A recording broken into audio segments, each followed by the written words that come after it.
정금순 할머니는 올해로 82이었습니다.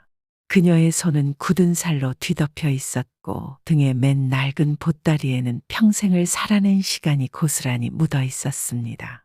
남편 없이 두 아들을 키우며 밭을 갈고 소죽을 쓰고 새벽마다 논두렁을 걸었던 세월. 그 모든 고단함을 참고 견딜 수 있었던 건 내 자식은 나보다 편하게 살아야 한다는 굳은 믿음 하나 때문이었습니다. 그녀는 단 한 번도 은행이라는 곳을 제대로 이용해 본 적이 없었습니다. 통장은 단순히 돈을 넣고 빼는 수단이 아닌 세월의 기록이었습니다. 그 오래된 통장 속에는 손자가 어릴 적 소풍 가기 전날 고무신을 사주며 아껴뒀던 3만 원, 아들이 허리 다쳐 입원했을 때 썼던 적금, 그리고 손자가 고등학교에 합격했을 때 이 아이는 의사가 될 거다며 몰래 넣어두었던 5만 원 등이 차곡차곡 쌓여 있었습니다. 그리고 마침내 손자가 그렇게 고대했던 서울의 유명 의과대학에 합격했습니다. 할머니는 이 기쁜 소식을 듣고 망설이지 않았습니다. 등록금은 내가 낼란다. 내 손으로.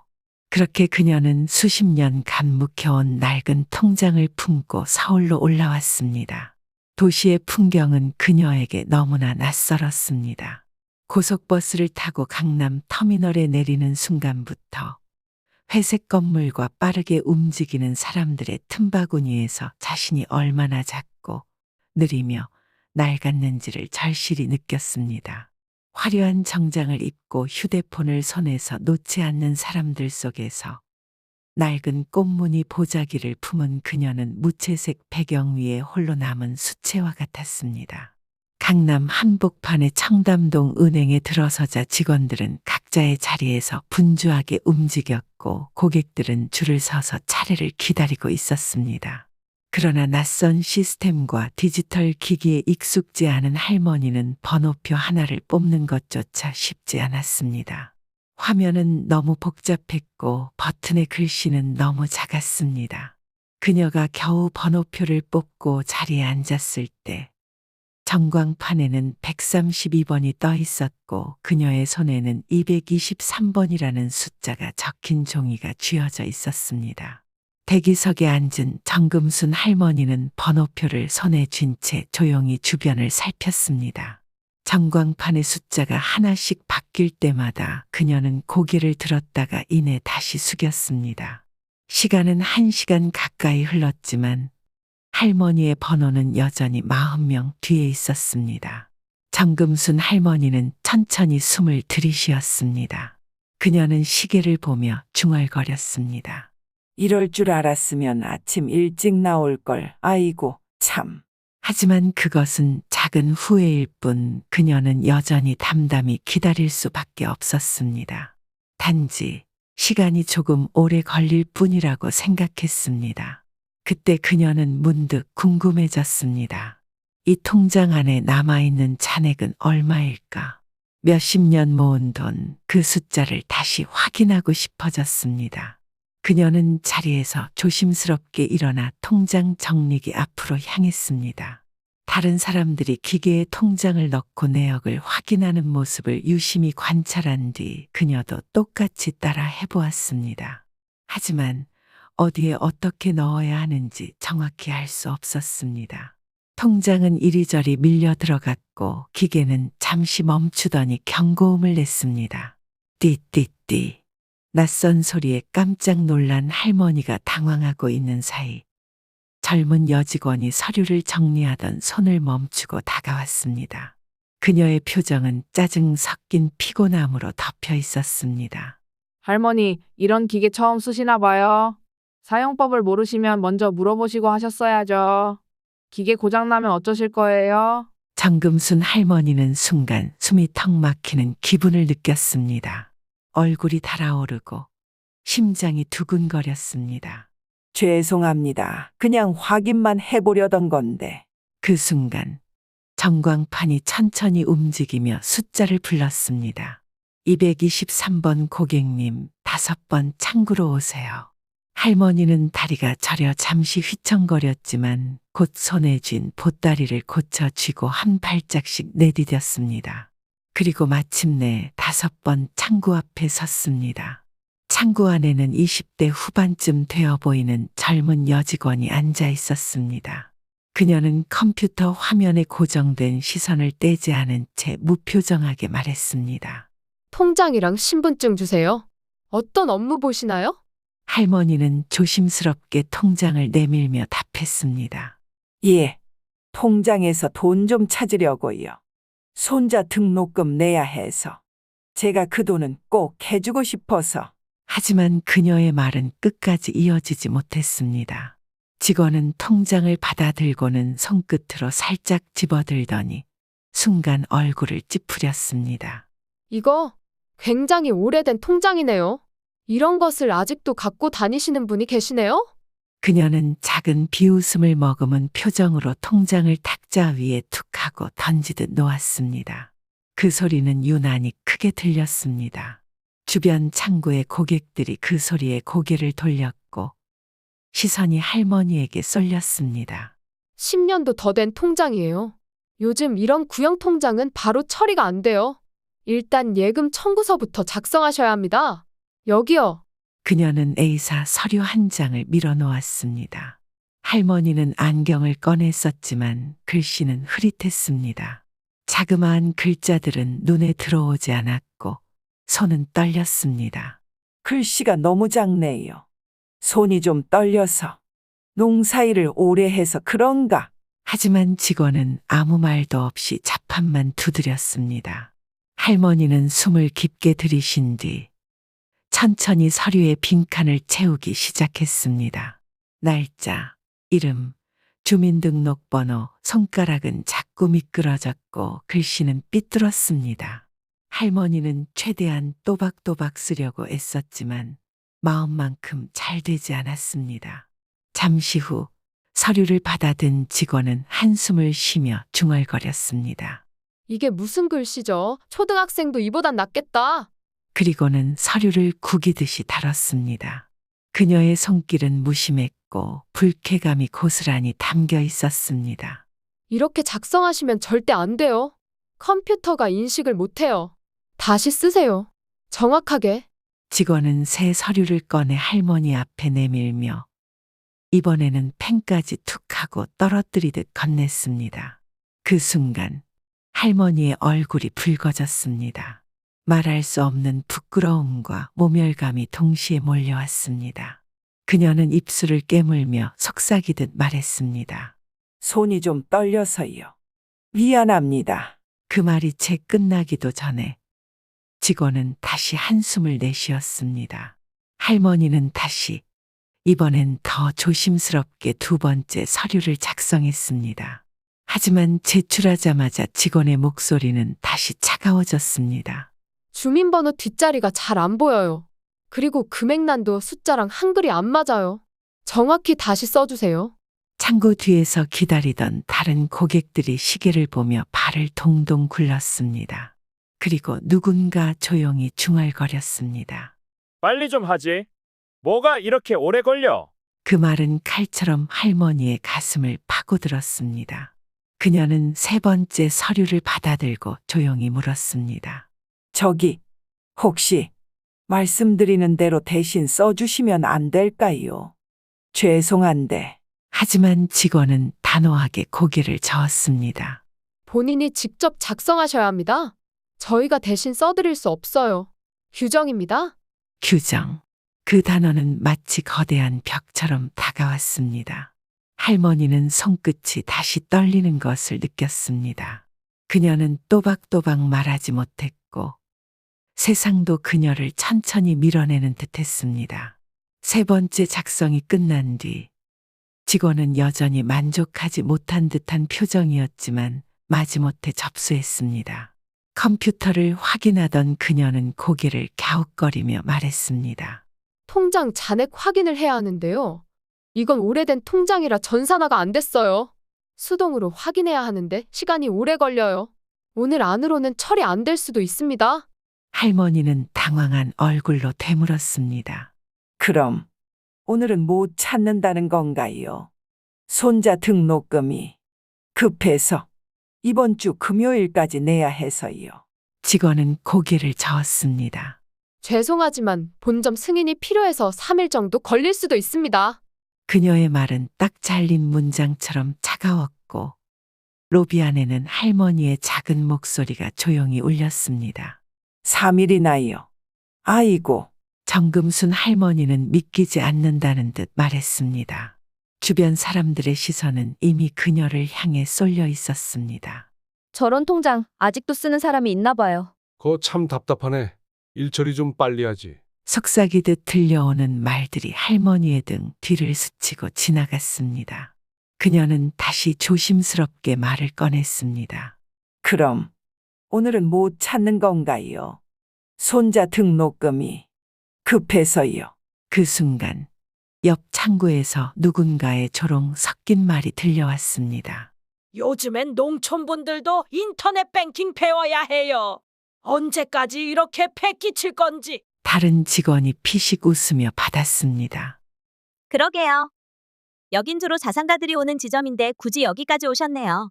그 말에 주변 고객들이 동조하며 어이없다는 듯 고개를 저었습니다. 일부는 비웃음을 감추지 않았습니다. 할머니의 얼굴이 화끈 달아올랐습니다. 쥐고 있던 통장을 가슴에 꼭 안았습니다. 바로 그때 누군가 조용히 다가와 그녀 앞에 섰습니다. 할머님, 혹시 무슨 일 있으신가요? 그 목소리는 단호하면서도 따뜻했습니다. 고개를 든 할머니는 정장을 입은 중년 남성과 눈을 마주쳤습니다. 그의 명찰에는 분명히 쓰여 있었습니다. 이정식 지점장. 이 지점장은 창구 직원을 향해 시선을 돌렸습니다. 그의 눈빛이 스치자 방금 전까지 무표정하던 직원의 얼굴이 순간적으로 창백해졌습니다.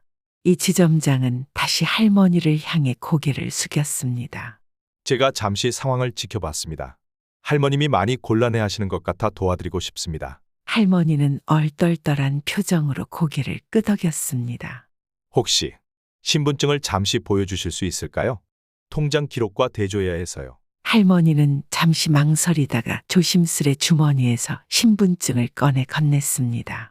이정식 지점장은 그것을 받자마자 눈을 동그랗게 뜨며 순간 말을 멈췄습니다. 정금순 할머님 혹시 그는 신분증과 할머니의 얼굴을 번갈아 바라보며 숨을 삼켰습니다. 그리고 아주 조심스러운 목소리로 물었습니다. 혹시 몇 년 전 KSB 다큐멘터리 잊혀진 목소리에 출연하신 분 아니십니까? 그 순간 할머니의 눈이 커졌습니다. 그 다큐멘터리 잊고 싶었지만 잊을 수 없었던 그날들. 카메라 앞에서 평생 숨겨온 진실을 처음 말했던 그 시간. 예, 맞습니다만 그걸 어떻게... 그 말을 들은 이정식 지점장은 말없이 신분증을 반납한 뒤 그 자리에서 무릎을 꿇었습니다. 로비 전체가 조용해졌습니다. 고객들도 직원들도 지나가던 사람들도 멈춰섰습니다. 은행 한복판에서 그 은행의 지점장이 노인의 앞에 무릎을 꿇은 장면. 그것은 단순한 사과가 아니었습니다. 할머님, 정말 죄송합니다. 저희가 이런 분을 몰라보고 이렇게 모욕을 드리다니 죄송합니다. 진심으로 사과드립니다. 그의 목소리는 떨리고 있었습니다. 눈에는 억누르던 감정이 금방이라도 터질 듯 고여 있었습니다. 아니에요. 이러시면 안 됩니다. 사람들이 다 보잖아요. 할머니는 당황해 손사래를 쳤습니다. 그러나 그는 일어나지 않았습니다. 오히려 더 깊이 고개를 숙였습니다. 저는 그 다큐멘터리를 보고 울었습니다. 그때 처음으로 제 어머니의 고통을 이해할 수 있었기 때문입니다. 할머님, 제 어머니도 같은 아픔을 겪으셨습니다. 그 말에 할머니는 순간 말문이 막혔습니다. 그럼 어머님도... 이정식 지점장은 고개를 끄덕였습니다. 그의 얼굴에는 삶의 고백이 담겨 있었습니다. 어머니는 돌아가시기 전까지 그 사실을 숨기고 사셨습니다. 그리고 마지막 순간에야 저에게 고백하셨습니다. 더럽혀진 몸으로 너를 낳아 미안하다고. 그 말에 할머니의 눈가가 붉어졌습니다. 그녀는 알고 있었습니다.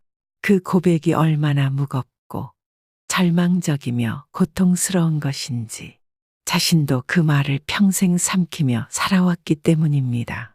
할머님 덕분에 저는 어머니의 고통이 부끄러움이 아니라 용기였다는 걸 알게 되었습니다. 할머님의 증언 덕분에 저는 어머니의 마지막을 조금은 덜 아프게 기억할 수 있게 됐습니다.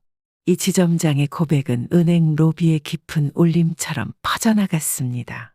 그리고 그 울림은 하나둘씩 사람들의 마음을 바꿔놓기 시작했습니다. 조금 전까지 무표정했던 창구 직원은 고개를 들지 못했고 비웃음을 지었던 고객들은 어느새 시선을 피했습니다.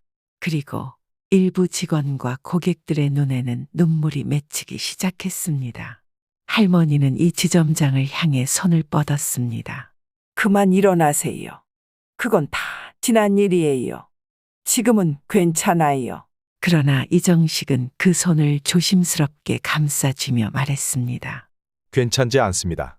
그리고 이 장면을 모두가 보아야 합니다. 이분이 누구신지 그리고 우리가 무엇을 잊고 있었는지 말입니다. 로비 전체가 조용해졌습니다. 그 침묵 속을 가르듯 정장 차림의 한 여성이 천천히 걸어 나왔습니다. 그녀의 뒤에는 비서로 보이는 2명이 조용히 따르고 있었습니다. 중년의 여성은 다가와 이 지점장과 할머니를 바라보며 조용히 말했습니다. 잠시 말씀을 드려도 될까요? 모두가 그녀를 바라보았습니다. 그녀의 단정한 복장과 흔들림 없는 태도, 그리고 입을 여는 순간 풍겨오는 단호한 기운. 그녀는 바로 서울시 교육감 한영숙이었습니다. 그 말에 로비아는 다시 한번 술렁였습니다. 한영숙 교육감은 고개를 숙이며 말했습니다. 신뢰를 무릅쓰고 방금 전 대화를 모두 들었습니다. 할머님의 말씀과 지점장님의 고백, 그 어떤 역사책보다도 더 큰 울림이 있었습니다. 정금순 할머니는 어쩔 줄 몰라 고개를 숙였습니다. 자신의 이야기가 이렇게 많은 사람들 앞에 드러날 줄은 상상하지 못했습니다. 특히 교육청의 수장이 그 자리에 있었다는 사실은 당황스럽기까지 했습니다. 하지만 한 교육감의 말투는 단호하면서도 진심이 담겨 있었습니다. 할머님, 저는 오랫동안 고민해 왔습니다. 우리 교육이 특히 역사를 어떻게 가르쳐야 하는가에 대해서 말입니다. 그녀는 로비를 둘러보며 말을 이었습니다. 우리는 교과서 속 연도와 사건은 가르치고 있습니다. 그러나 그 안에 담긴 사람의 고통, 용기, 침묵 그리고 치유는 가르치지 못하고 있습니다. 그녀는 할머니를 향해 조심스럽게 다가왔습니다. 할머님, 학생들이 교과서가 아닌 바로 할머니 같은 분의 목소리를 들을 수 있다면 얼마나 많은 것을 느낄 수 있을까요? 그 말에 할머니는 조심스럽게 고개를 들었습니다. 제가요. 무슨 말을 해야 할지. 한영숙 교육감은 조용히 할머니의 손을 잡았습니다. 그저 할머님이 겪은 일을 들려주시면 됩니다. 50년 넘게 꺼내지 못한 이야기를 이제 아이들에게 전해주실 수 있을까요? 할머니는 입술을 떨며 망설였습니다. 카메라 앞에서 말했던 그날 이후 다시는 말하지 않겠다고 마음을 다졌었습니다. 그러나 지금 이 지점장의 눈물, 교육감의 진심 어린 제안 앞에서 다시 그 과거를 꺼내야 할지도 모른다는 생각이 들었습니다. 저는 말재주가 없고 그냥 농사만 짓던 사람이에요. 그렇기 때문에 더 필요합니다. 역사는 화려한 말로 쓰여지는 것이 아니라 살아낸 사람의 입으로 말해질 때 진짜가 되니까요. 교육감의 말은 로비 안에 있는 모두의 가슴을 울렸습니다. 어느새 한쪽에서는 스마트폰을 꺼내 촬영하는 사람도 있었고 누군가는 눈가를 훔치고 있었습니다. 우리 학생들이 할머님의 이야기를 들을 수 있다면 그들은 더 이상 위안부 피해자들을 부끄러운 과거로만 보지 않을 것입니다. 그들은 당신들을 존엄한 역사로 기억하게 될 것입니다. 그 말에 할머니의 입술이 떨렸습니다. 그녀는 다시 통장을 내려다보았습니다. 사람들은 이 낡은 통장을 보고 오래된 것이라며 불편한 것이라며 비웃었지만 지금 이 순간 그 안에 담긴 시간이 가르침이 되어 누군가에게 닿을 수 있다면 그 시간은 더 이상 부끄럽거나 초라한 것이 아닐 것입니다. 제가 도움이 될 수 있다면. 할머니는 조용히 말했습니다. 그 순간 한영숙 교육감의 눈에 눈물이 맺혔습니다. 할머님, 감사합니다. 그 용기가 지금 우리 사회에 가장 필요한 것입니다. 이 지점장도 고개를 깊이 숙였습니다. 저희 은행에 큰 강당이 있습니다. 그곳에서 학생들과 만남의 자리를 마련하겠습니다. 할머님이 편하게 말씀하실 수 있도록 저희가 전부 준비하겠습니다. 할머니는 잠시 눈을 감았습니다. 그녀의 표정에는 여전히 망설임이 있었지만 그 안에 결심의 불씨가 타오르기 시작하고 있었습니다. 그녀는 평생 감추며 살았던 이야기, 누구에게도 꺼내지 못했던 그 과거를 이제는 미래를 위한 목소리로 바꾸겠다는 결심을 조금씩 굳혀가고 있었습니다. 며칠 뒤 서울 강남의 이 은행 강당. 그곳은 평소 실적 보고나 VIP 세미나가 열리던 공간이었습니다. 하지만 오늘만큼은 달랐습니다. 앞줄엔 중학교 학생 40명이 앉아 있었고 강당 벽에는 큼직한 글씨로 쓰인 현수막이 걸려 있었습니다. 살아있는 역사 교실 잊혀진 목소리를 듣다. 그 뒤편 준비실에서는 정금순 할머니가 한복깃을 매만지며 앉아 있었습니다. 손은 여전히 떨렸고 심장은 천천히 하지만 묵직하게 뛰고 있었습니다. 이 공간의 공기조차 낯설고 조심스러웠습니다. 그녀는 거울 속에 자신을 바라보다가 고개를 숙였습니다. 내가 이 나이에 아이들 앞에 나선다고. 그녀의 머릿속엔 과거가 떠오르고 있었습니다. 16살. 좋은 일자리라며 끌려갔던 그날. 기차에서, 배에서, 낯선 땅에서 그녀는 사람도 아니었고 이름도 불리지 않았습니다. 그저 숫자로 취급당했던 시간. 그 기억은 눈을 감아도 사라지지 않았고 세월이 지나도 아물지 않았습니다. 할머님 괜찮으세요? 문을 열고 들어온 이정식 지점장의 목소리에 그녀는 천천히 고개를 들었습니다. 그의 표정에는 걱정과 존경이 동시에 담겨 있었습니다. 내가 잘할 수 있을까요? 할머니의 목소리는 작았지만 그 안에 담긴 떨림은 명확했습니다. 그녀는 단지 말을 하는 것이 아니라 자신의 생애를 꺼내 보이려는 것이었기에 두려웠습니다. 할머님 그냥 마음속 이야기를 들려주시면 됩니다. 학생들은 할머니의 용기에 감사하게 될 겁니다. 한영숙 교육감도 다가와 그녀의 손을 꼭 잡았습니다. 아이들이 알고 싶어 하는 건 진심입니다. 누가 어떤 고통을 어떻게 견뎌냈는지 그것이 진짜 역사니까요. 그 말에 할머니는 조용히 숨을 들이마셨습니다. 그녀의 눈엔 작은 불빛이 피어오르기 시작했습니다. 그것은 희미한 자신감이자 살아남은 자의 책임감이었습니다. 그럼 가볼까요? 그녀는 천천히 자리에서 일어났습니다. 이정식 지점장과 한영숙 교육감의 부축을 받으며 강당 안으로 들어섰을 때 학생들은 일제히 자리에서 일어나 고개를 숙였습니다. 그 순간 그녀는 자신이 더 이상 부끄러움으로 고개 숙이는 노인이 아니라 배우는 이들의 앞에 서는 증언자가 되었음을 느꼈습니다. 소파에 앉은 정금순 할머니 앞에 마이크가 놓였습니다. 강당은 숨소리조차 들리지 않을 정도로 조용했습니다. 그녀는 잠시 침묵했습니다. 그리고 아주 천천히 입을 열었습니다. 나는 16살에 고향을 떠났습니다. 그 말이 떨어지는 순간 그녀의 눈에는 세월의 고통이 번졌습니다. 목소리는 작았지만 그 안에는 떨림을 견딘 용기가 서려 있었습니다. 좋은 일자리라고 했지요. 돈도 벌 수 있고 일본어도 가르쳐 준다고. 그래서 부모님도 그 말을 믿었어요. 하지만 그건 다 거짓말이었습니다. 학생들의 눈이 커졌습니다. 할머니는 기억을 더듬으며 말을 이었습니다. 우리가 도착한 곳은 군인들만 가득한 막사였습니다. 우리는 매일같이 인간 취급도 받지 못했지요. 그녀는 말을 멈추었습니다.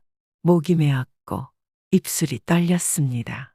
하지만 다시 고개를 들었습니다. 그래도 살아야 했습니다. 죽지 않기 위해 이 악물고 버텼습니다. 나는 살아남았습니다. 그 순간 일부 여학생들의 눈가에는 눈물이 고였습니다. 그녀의 말 한마디, 표정 하나, 숨소리까지 모두가 진짜였습니다. 그녀는 거기서 자신이 견뎌온 70여 년의 시간을 조심스레 꺼내놓고 있었습니다. 해방이 되고 고향으로 돌아왔지만 그 이후가 더 힘들었습니다. 사람들은 내가 어디 있었는지 묻지도 않았습니다. 어떤 이는 수군거렸고 어떤 이는 나를 더럽다고 했습니다. 학생들의 얼굴은 굳어졌습니다. 처음엔 궁금함이었지만 이제는 존경과 죄송함이 뒤섞인 감정이었습니다. 그래서 말하지 않았습니다. 남편에게도 아들에게도 손자에게도 그 누구에게도 말하지 못했지요. 하지만 오늘은 말해야겠다고 생각했습니다. 정금순 할머니는 마이크 앞에서 조용히 눈을 감았습니다. 내 이야기를, 우리가 겪은 일을 누군가는 기억해야 하니까요. 강당 안은 정적에 잠겼습니다. 그리고 그 침묵은 가장 깊은 감동으로 번지고 있었습니다. 마치 모두가 숨을 참은 듯 조용했고 그 고요는 한 할머니의 목소리가 만든 시간의 틈 속에서 유영하고 있었습니다. 정금순 할머니는 마이크 앞에 앉아 두 손을 가지런히 놓고 있었습니다. 말을 다 끝냈지만 심장은 여전히 빠르게 뛰고 있었습니다. 그녀는 모든 것을 쏟아냈습니다. 말하지 못했던 50년, 숨기며 살아온 시간들, 가족에게조차 털어놓지 못했던 과거, 모두 다 오늘 여기에서 한 줌의 목소리로 풀어낸 것입니다. 그리고 그 순간 누군가 조심스럽게 자리에서 일어났습니다. 저 질문 하나 드려도 될까요? 단정한 교복 차림의 남학생. 그의 손은 약간 떨렸고 목소리는 조심스러웠습니다. 할머니, 그 힘든 시간을 어떻게 이겨내셨어요? 단순한 질문이었습니다. 하지만 그 안엔 진심이 담겨 있었습니다. 할머니는 잠시 말을 멈췄습니다. 그리고 고개를 끄덕이며 조용히 답했습니다. 살아야 했으니까요. 하루하루 버티면서 내일은 조금 나아질 거라고. 그렇게 살았습니다. 그 말에 학생 몇 명은 고개를 숙였고 눈가를 훔쳤습니다. 강당 곳곳에서 흐느낌이 조용히 번져갔습니다. 또 다른 여학생이 손을 들었습니다. 할머니, 고향에 돌아왔을 때 가장 힘들었던 건 뭐였나요? 사람들의 시선이었습니다. 정금순 할머니는 단호하게 말했습니다. 총칼보다 말 없는 눈빛이 더 아팠어요. 뒤에서 수군대는 말보다 앞에서 아무 말 안 하는 표정이 더 무서웠습니다. 학생들은 그 말에 침묵했습니다. 그리고 그 침묵은 이해의 시작이었습니다. 한 학생이 조심스럽게 무대 앞으로 나와 할머니 앞에 무릎을 꿇고 앉았습니다. 그는 할머니의 손을 조심스럽게 잡고 말했습니다. 할머니, 정말 대단하세요. 그런 아픔을 견디고 이렇게 저희 앞에서 말해주셔서 감사합니다. 그 순간 할머니의 눈에서 조용히 눈물이 흘렀습니다. 그리고 학생 한 명, 또 한 명이 무대로 올라와 할머니를 둘러쌌습니다. 누군가는 편지를 꺼내 건넸고 누군가는 손을 꼭 잡고 말했습니다. 잊지 않겠습니다. 말해주셔서 감사합니다. 진짜 역사 가슴에 새길게요. 그 장면은 한 폭의 그림 같았습니다. 한때 숨죽이며 살았던 여인이 지금은 수많은 아이들에게 존경과 위로의 대상이 되어 있었습니다. 정금순 할머니는 그 순간을 온몸으로 느꼈습니다. 살아남았다는 사실이 처음으로 자랑스럽게 느껴졌습니다. 그녀의 눈에는 미처 말로 다 전하지 못한 감정이 담겨 있었고 그것은 아이들의 진심에 의해 천천히 치유되고 있었습니다. 한영숙 교육감은 조용히 뒷자리에서 그 모습을 지켜보다가 눈가를 훔쳤습니다. 이정식 지점장도 말없이 고개를 숙인 채 눈시울을 붉혔습니다. 그날 이후 정금순 할머니는 더 이상 숨는 사람이 아니었습니다. 그녀는 당당히 아이들 앞에 서서 살아있는 역사가 되었고 그날 강당에 있던 40명의 아이들 또한 단지 수업을 들은 것이 아니라 한 인간의 생애와 역사를 마음 깊이 체험한 시간을 갖게 되었습니다. 행사가 끝나고 아이들은 할머니와 함께 사진을 찍고 준비한 작은 꽃을 건넸습니다. 할머니는 처음으로 편안하게 웃었습니다. 정말 고마운 아이들이네요. 그녀는 혼잣말처럼 중얼이며 한 손엔 아이가 써준 편지를 꼭 쥐고 있었습니다. 그 편지에는 이렇게 쓰여 있었습니다. 할머니, 저희는 교과서로는 알 수 없었던 역사를 배웠습니다. 그건 숫자가 아니라 사람이었습니다. 할머니의 용기와 슬픔 그리고 눈빛이 오래 기억될 거예요. 우리도 이제 기억하는 사람이 되겠습니다. 그 글을 읽는 순간 정금순 할머니는 마음 깊은 곳에서 무언가가 풀려나가는 감정을 느꼈습니다. 50년이 넘는 침묵. 그 침묵은 오늘 아이들의 눈을 통해 울림으로 변해가고 있었습니다. 행사가 끝난 다음 날 정금순 할머니는 지점장의 초청으로 다시 은행을 찾았습니다. 이번엔 통장을 다시 정리하기 위한 절차 때문이었습니다. 하지만 분위기는 어제와는 완전히 달라져 있었습니다. 출입문이 열리자 어제까지 냉랭하던 직원들이 일제히 자리에서 일어나 정중히 인사했습니다. 어서 오십시오, 정금순 고객님. 할머니는 당황한 듯 머뭇거리며 고개를 숙였습니다. 어이구, 그냥 할머니라고 부르셔도 되지요. 하지만 그 누구도 웃지 않았습니다. 어제의 기억이 이 공간에 조용한 존중의 기류를 만들고 있었습니다. 창구 안에서 어제 그녀를 차갑게 대했던 직원이 이번에는 직접 창구를 나와 다가왔습니다. 그녀는 눈에 띄게 긴장한 표정으로 할머니 앞에 서서 깊이 고개를 숙였습니다. 그때 정말 죄송했습니다. 제가 너무 무례하고 경솔했습니다. 그녀의 목소리는 작지만 진심이 묻어났습니다.